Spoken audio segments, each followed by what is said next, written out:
here we are, camped out on the flats of the forgotten boom town of Dyea.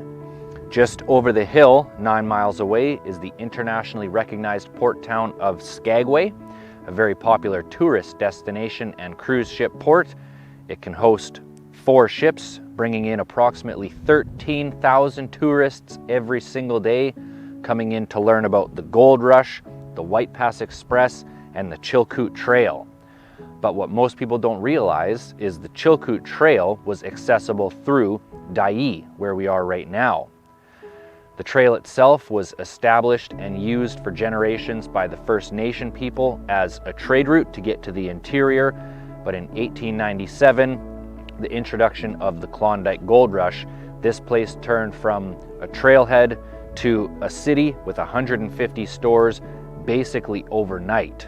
Miners trying to get to the gold fields in the interior would take a ship to either Skagway or Dyea, get their supplies, and start the hike over the mountain. And because of that, Dyea was growing at the same rate as Skagway until 1898. There was a terrible avalanche and it killed 70 people and gave this town internationally a bad name. At the same time, they were completing the White Pass Express, which was a train route that would go from Skagway to the goldfields in the Yukon. And all of the traffic directed then to Skagway, and by 1903, this place was completely abandoned. Today, there's basically nothing left. There's one wall from one of the stores, a few foundations, 3 graveyards, which are full of mostly the people that died in the avalanche. And then of course, there is some remains of the old dock. Skagway is a deep water port, whereas Dyea is a shallow water port. So they had a dock here that went out 2 miles into the ocean. Unfortunately, this is national park, so I can't do much filming here, but there's one other thing in the area that I definitely want to take a closer look at.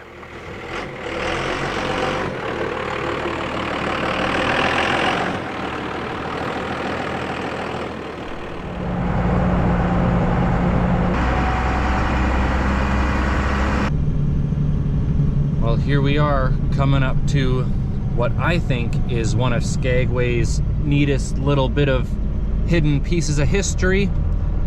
It's only visible at low tide, which is right now. I'm not sure exactly how low the tide is, but from what I can see from the road, things aren't looking overly promising. Let's go take a look. Down here on the beach is a ship called Canada. Hopefully the wind isn't going to be too strong, because she has a pretty interesting history I'd like to tell you about.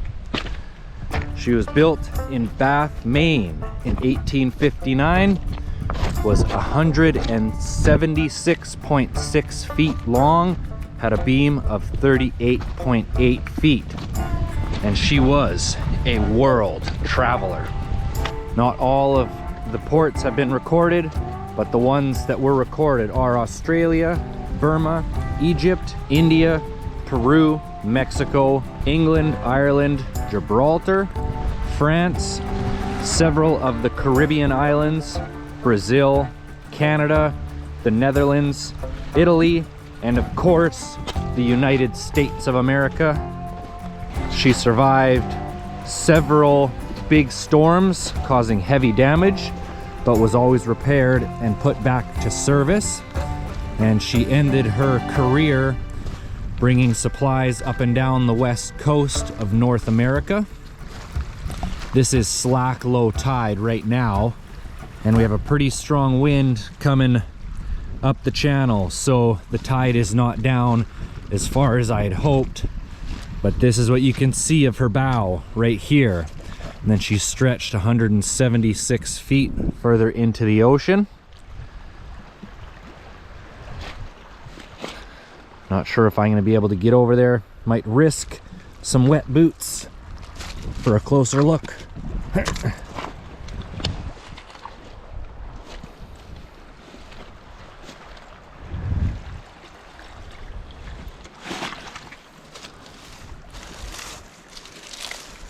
That is incredible.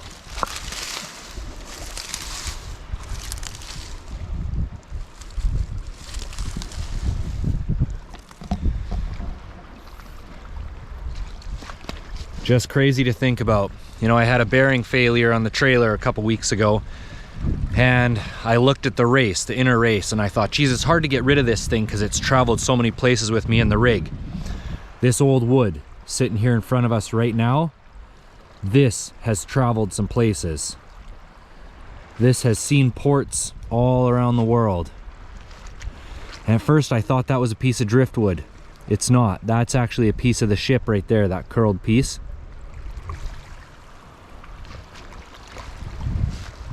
So February 19th, 1898, this ship anchored in Skagway when a storm blew in. Sorry, just gotta get off the slippery rocks here. A storm blew in and broke both the mooring lines, and she washed up against the rocks. February 20th, the captain ordered everyone to grab anything of value and abandon ship. And February 24th, she was found abandoned, floating out in the ocean, and was dragged back to Skagway, where she sat until they auctioned off all of the freight and goods in 1899. And then in 1900, she washed up right here at the end of Naku Bay, and to this day nobody knows how she got here. Really interesting piece of history, and the story is quite a bit deeper than what I've told you. It's a really neat read, especially at the end, the last chapter of her story. The captain put up quite the fight to protect the goods on this ship. So if you're interested, definitely do some looking at the Canada. But that's what's left of her, right there on the beach.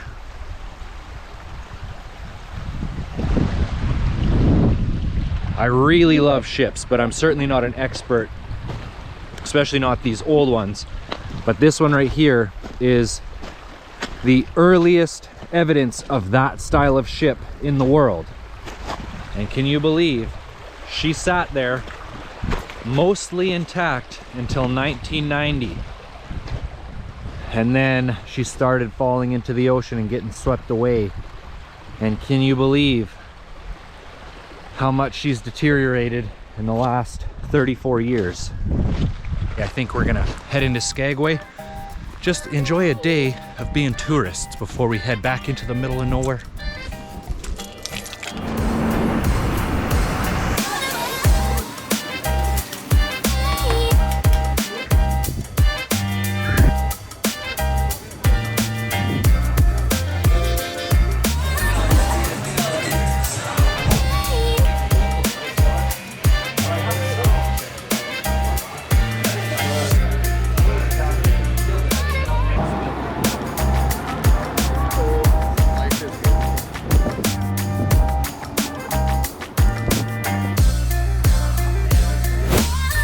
Talk about worlds colliding. Can't stay here long because don't know if we're allowed to be here, but I had to bring the truck over for a photo opportunity. Right beside the Princess ship. Look at that.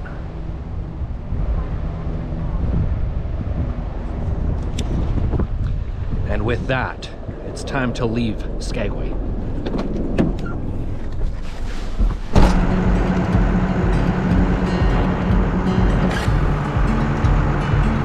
The original Skagway plan was to do the loop through Haines, Alaska, but the ferry came to just over $400 Canadian, so we ended up just driving into Skagway. But the lady at the border crossing told us Haines is amazing, and it's another spot that I have not been, so we're putting it back on the list and keeping the Alaska train going. We're driving into Haines.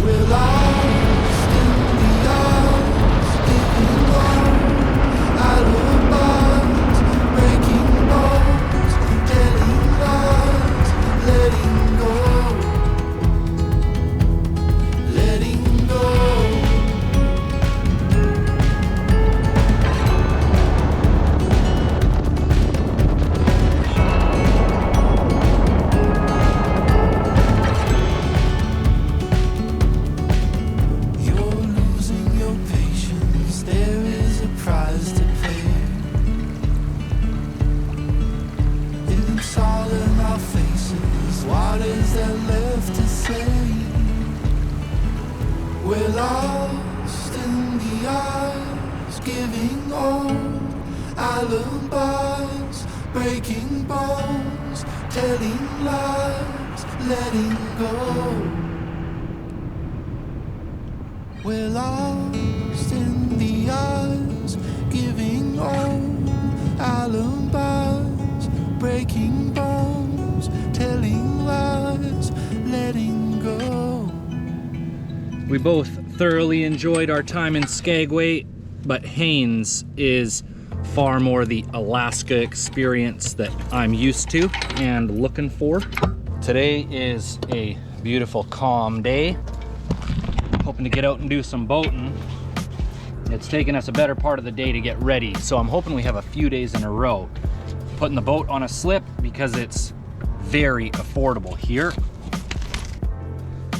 But it's been months since we've been at an ocean with crab, and we got a hankering for the dunge. So fingers crossed we'll be successful here.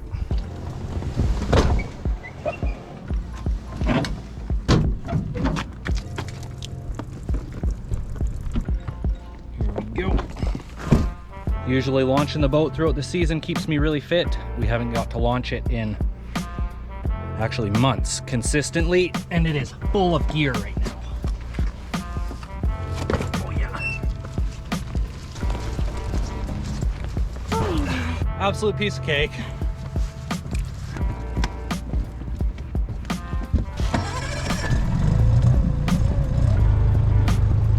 There was a local coming in just when we were going out, and I asked him if he had any recommendations for where to go for crab, and he was not willing to give us his secret spots. Little does he know, we're a couple of highly trained crab experts. Either way, the ocean's calm and beautiful, the water's nice. It's gonna be a great day. Leaving all my worries, I prepare for something new. Whatever it was that held me back, I'm sure it wasn't true.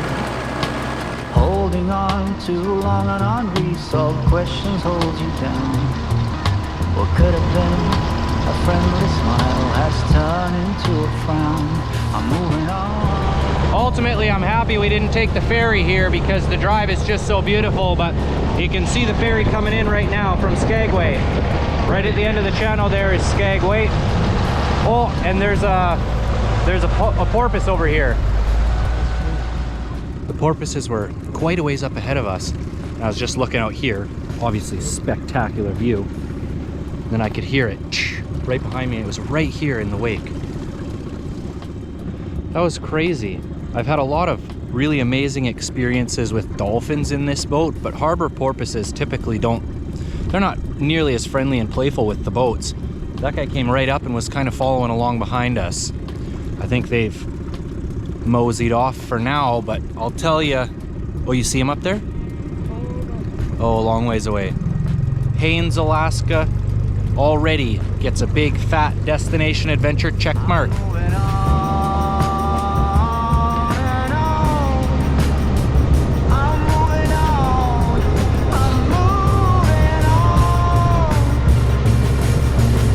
Well, here we are, Dungy Flats, capital city crab, home of the notorious crustacean nation. Exactly 73.8 feet beneath us is a heaping pile of hungry dunge. And on the menu tonight for them, chicken thighs. Similar game plan to last time with one minor change. This time, we're not gonna lose the trap. There we go. Confirmation, we're on the bottom. I can also see it on the depth sounder. We're crabbing. Yeah. Going a little shallower than I would prefer with this second one, but if I remember correctly, it only has 50 feet of rope on it. But you never know where the crabs are hanging out, you know? I don't know. Nobody really knows. I do not feel overly optimistic about that small trap. but I do feel optimistic about the shrimp trap. We've been seeing some other people's crab traps over here, so Emmy thinks maybe we chose the wrong spot.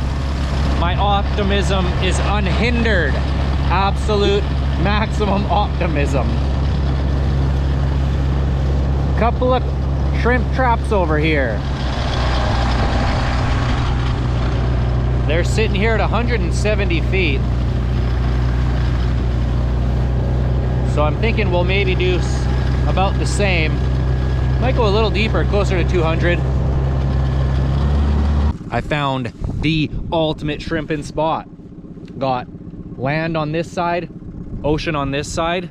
Just an unbeatable recipe for shrimp. 240 feet deep. A little deeper than the locals, but that's okay. 240 feet. I love a really nice, misty, cloudy, moody day on the ocean, but take a look on the other side here. That's all glaciers. See on the mountain faces over there. This place is so beautiful.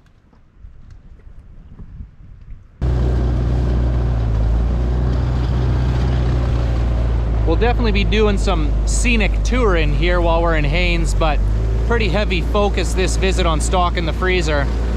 And we never really did get to do any berry picking this year, so I'm gonna cruise along the shoreline here, see if we can see some blueberries or huckleberries. But we definitely want to get out and do some jigging, see if we can get a rockfish. Couple of... Oh no! Can you believe that? I buy a nice box to keep the fishing gear good, and what do you get? Nothing worse than a sloppy wet box. Couple of pretty amateur rock fishermen here, and fisherwoman. Couple of pretty amateur rock fisher people here. But what we're using is one of these things, courtesy of Stony Tackle Shack. I did my chores and made my bed, cause I'm supposed to. Cleaned my room, obeyed my dad, cause I'm supposed to.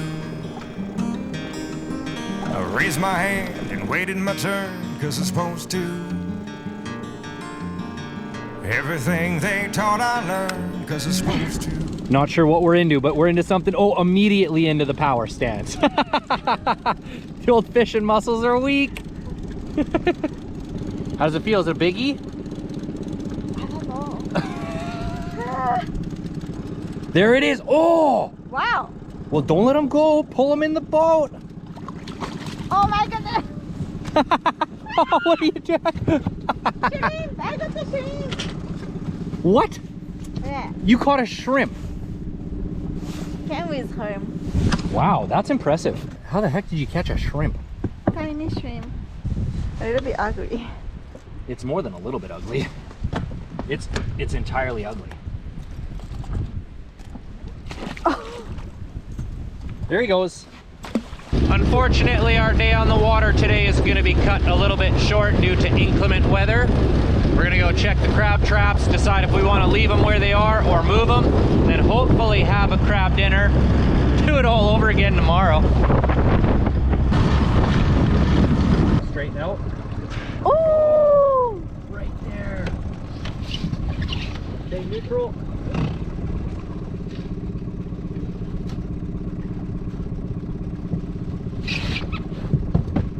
That porpoise means good luck. Right there. That's amazing. There he goes. Wow, that's amazing. Oh, take a look. Is it full? I know that look right there. There's crabs in it. Pretty little, I think. Yeah. Also, looking pretty female. Feels like it might have something, but it also feels like it could have nothing. Dang it! We have one crab tonight. Okay. Look at that old liveaboard. That thing's seen some miles. But we need the bumpers out.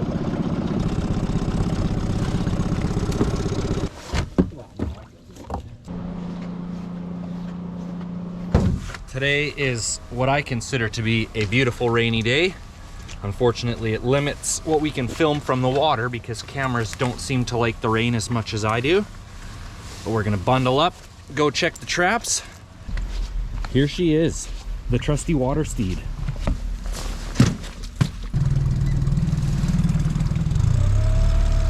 Look at this thing, wood hull. Just beautiful condition.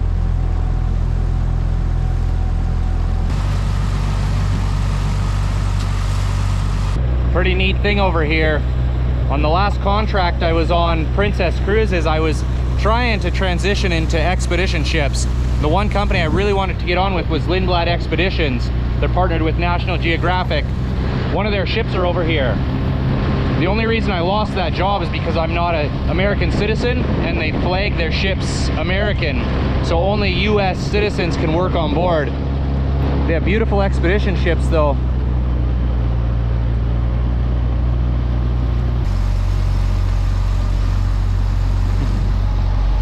Couple crew members on board. They didn't know what I was up to. Just wanted to come check out the nice ship.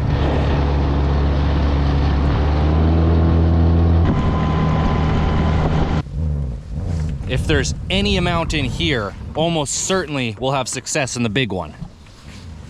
How does it feel? Very light. Yeah, it looks like it's very light. The commercial season just closed here, so there's still lots of crab in the water, but a lot of the larger keeper-sized males have been taken by the commercial guys, unfortunately.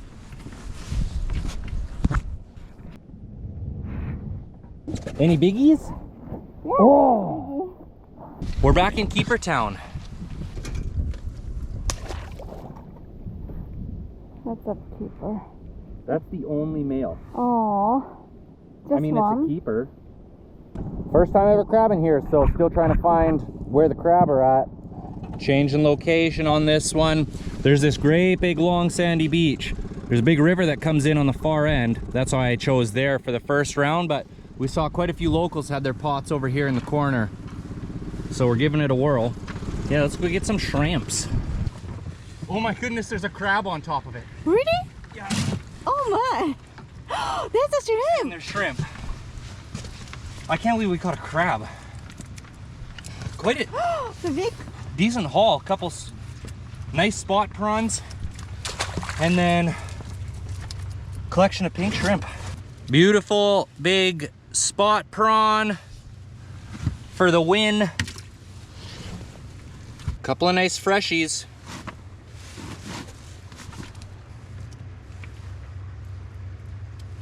Mmm. It's good. Mmm. Oh, I missed that. Yeah. That's nice.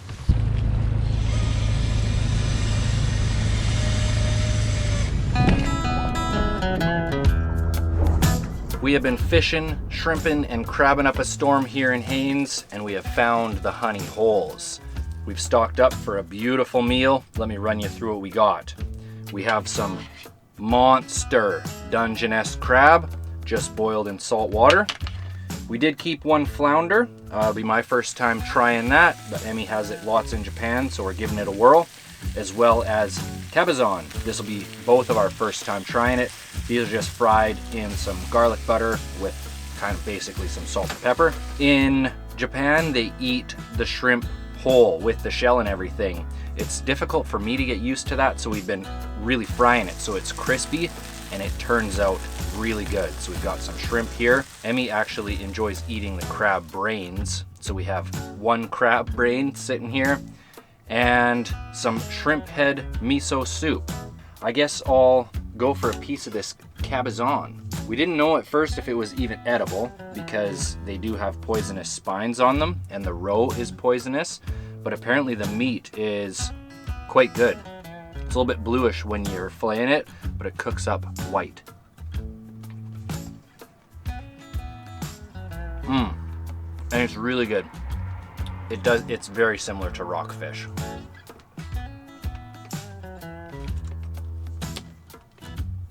And a little shrimpy.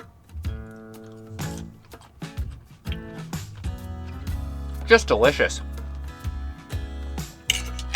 We're gonna sit down and enjoy this beautiful meal. Thanks for tuning in to another episode of Destination Adventure, everybody. As always, take nothing but pictures, leave nothing but footprints, and I'll catch you on the next one. I'm walking down the street on clouds instead of the concrete I'm dancing through. Everything's about to come my way, nothing can ruin my day. No matter what anyone does or say, I smile at fools. No, I don't care, cause I am on my way up, and I won't stop, I won't slow down.